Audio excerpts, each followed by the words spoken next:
ওম শ্রী পরমাত্মনে নমঃ।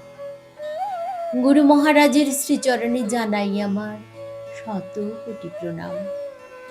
পরমহংস জ্ঞানানন্দ মহারাজ রচিত গিরি গঙ্গাধারা কাব্যগ্রন্থের রস্য বিভাগের ২১তম কবিতা উত্তরতট।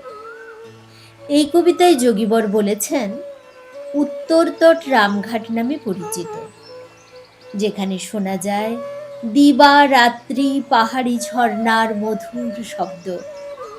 ঘাটের এপারে ওপারে রয়েছে সাধু সন্তের বাঁধানো পর্ণকুটির, আরতির শঙ্খধ্বনি, সাধুদের বেদ মন্ত্রের উচ্চারণ।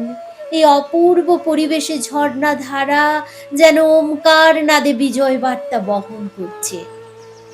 শুরু করছি রস্য বিভাগের ২১তম কবিতা উত্তরতট।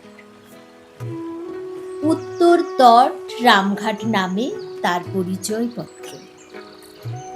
পাহাড়ি ঝর্ণার মধুর শব্দে গুঞ্জায়মান দিবারাত্র। অগভীর জল, অনতি বিস্তৃত, প্রাকৃতিক বাঁধানো ঘাট, যোগিনীর মতো গেরুয়া জলের ঝর্ণার হরিহাট।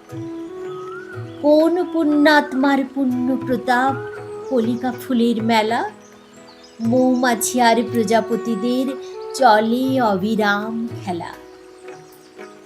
এপারে ওপারে সাধু সন্তের বাঁধানো পর্ণকুটি, সংসার অসার ভাবিয়া কিনারে বাসা গড়ে পেয়ে ছুটি।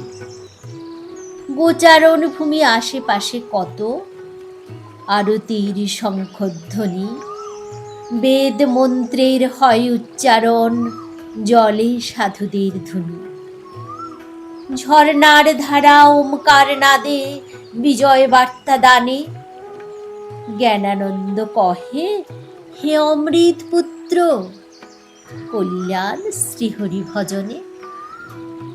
হরি ওম তৎসৎ।